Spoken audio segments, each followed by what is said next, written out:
Baik, Assalamualaikum warahmatullahi wabarakatuh. Perkenalkan saya Muhammad Rika Wajar Saputra dari kelas Paralel. Di sini saya akan menjelaskan tentang prediksi profit pada 50 startup dengan datasetnya 50 startup.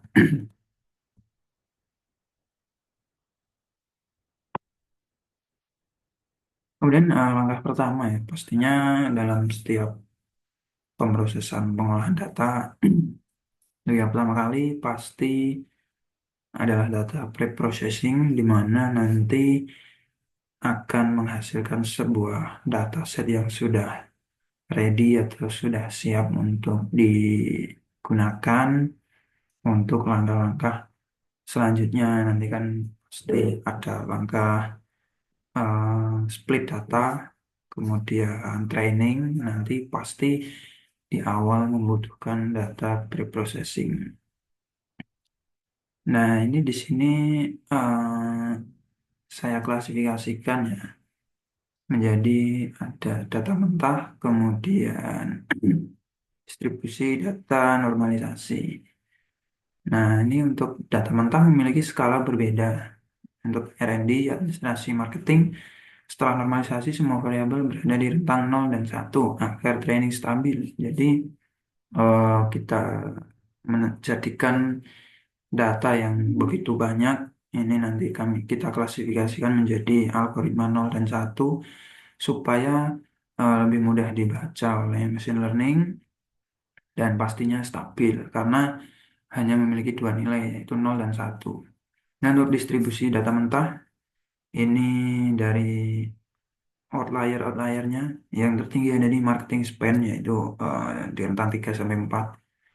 Kemudian untuk setelah dinormalisasi pasti berubah ya menunggu box plotnya.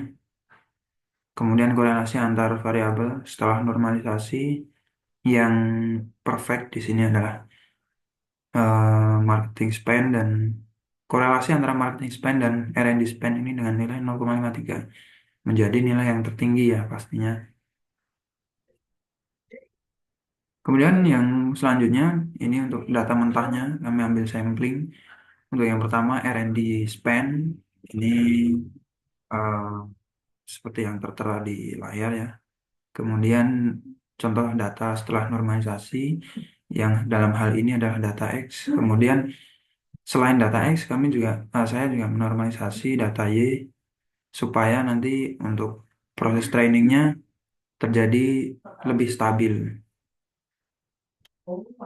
Nah ini rules yang pertama adalah dalam proses split data. Yang pertama ini saya menetapkan rules di mana 80% data untuk training dan 20% untuk testing. Sehingga diperoleh untuk data training 40 dan data testing 10. Nah, ini kan metode yang saya gunakan adalah neural network structure. Jadi, neural network itu apa? Struktur jaringan tersebut adalah feed forward. Neural network, neural network sederhana untuk prediksi profit yang terdiri dari dua layer dense. Ya. Lapisan pertama menerima tiga input. Jadi, input yang masuk di layar pertama bisa dilihat di gambar di sebelah kiri ini. Ini untuk layar pertama yaitu inputnya adalah R&D dan administrasi dan marketing yang mengubahnya menjadi 10 neuron untuk mengekstrak pola. Lalu lapisan kedua mereduksi keluaran itu menjadi satu neuron linear sebagai hasil dari hasil akhir berupa estimasi profit. Jadi ada proses pengolahan di antara layar satu dan layar 2 sehingga yang tadinya inputnya tiga ini R&D, administrasi, dan marketing menjadi yang pola neuronnya 10. Setelah diproses, keluar menjadi satu neuron linear sebagai hasil akhir estimasi profitnya. Jadi di sini ada pengolahan, ada proses pengolahan di layar satu, kemudian di layar 2 ini sudah menghasilkan output jadi. Alurnya menunjukkan data masuk diproses di hidden layer-nya. Jadi ada hidden layer di antara dua layer ini yang tidak terlihat ya. itu yang memproses input menjadi output, lalu keluar sebagai prediksi tunggal, sehingga memudahkan untuk proses-proses selanjutnya. Nah, ini saat proses trainingnya. Ini saya sudah menjalankannya di college, nanti mungkin akan saya tunjukkan. Nah, ini proses training neural network terdapat dua garis ya. Yang pertama loss MSE dan yang kedua MAE. Model dilatih dengan forward propagation dan sudah dan back propagation. Target profit sudah dinormalisasi agar loss bisa turun stabil. Grafik tersebut menunjukkan penurunan error dari MSE maupun MAE per epoch. Jadi setiap epoch di sini baik MSE maupun MAE mengalami penurunan yang signifikan karena hasil dari normalisasi data yang sudah kita lakukan tadi di awal. Jadi kalau kita melakukannya hanya satu variabel yaitu X atau Y saja, pasti di sini grafiknya akan tidak jadi, tidak beraturan karena data yang kita normalisasi itu dua variabel antara X dan Y, maka penurunan grafik maka grafik dari MSE dan MAE ini signifikan penurunannya. Nah, kemudian proses evaluation and prediksi. Jadi evaluasi proses. Nah, nilai loss atau MSE 0,0229 menunjukkan bahwa rata-rata kuadrat selisih antara prediksi dan data aktual adalah kecil pada skala normalisasi. Sedangkan MAE 0,096 menandakan rata-rata deviasi absolut prediksi terhadap nilai aktual lebih rendah. Kedua metrik ini mengindikasikan bahwa model regresi mampu mempelajari pola data dengan baik dan melakukan prediksi profil yang cukup akurat.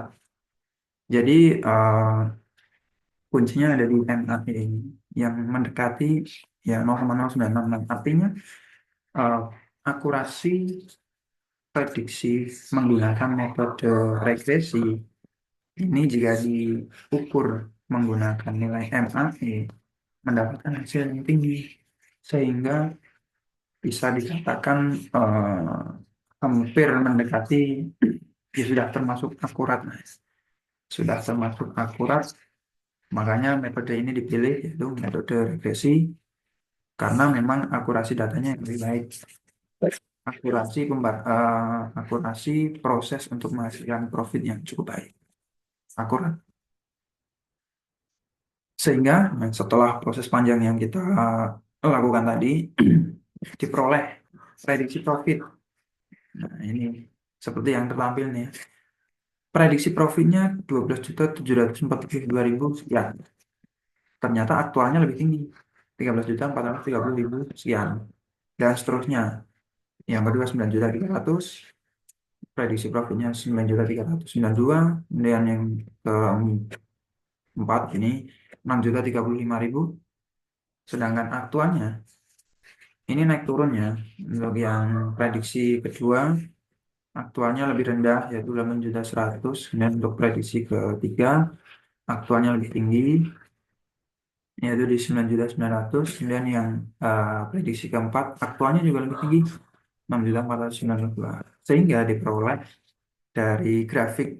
Nah, dari grafik ini menunjukkan bahwa sebaran data ini mendekati mendekati ke garis lurus. Artinya pola data yang ditunjukkan dari hasil prediksi dan aktual ini beberapa tidak jauh dari garis, sehingga beberapa prediksi ini menunjukkan akurasi yang lebih baik, hanya ada dua yang terjauh, di mana prediksinya hampir 9, hampir 10. Ternyata di sini aktualnya lebih, ini hanya ini rentang yang jauh. Selain itu pola penyebaran datanya akurat. Ini grafik tersebut adalah perbandingan profit aktual dengan hasil prediksi model. Titik biru menunjukkan pasangan nilai aktual dan prediksi, sedangkan garis merah putus-putus adalah garis ideal di mana prediksi sama sekali sama dengan data nyata. Ya, jadi akurasinya baik nih. antara prediksi dan aktual ini tidak jauh nilainya, tidak jauh ke lebih baik atau tidak jauh lebih tidak baik. Jadi antara prediksi dan aktual tidak jauh nilainya, entah itu lebih tinggi maupun lebih rendah. Semakin dekat titik ke garis, semakin akurat model. Sebaran yang harapan di sekitar garis menandakan performa prediksi yang cukup baik. Nah, ini artinya setelah proses dari data preprocessing dan split data sampai metode yang kita gunakan, yaitu metode regresi linear, menghasilkan aktual versus prediksi versus aktual yang akurat ditunjukkan dari grafik ini. Nah, ini berikut linknya, link Google Colabs. Nanti mungkin saya taruh di komen.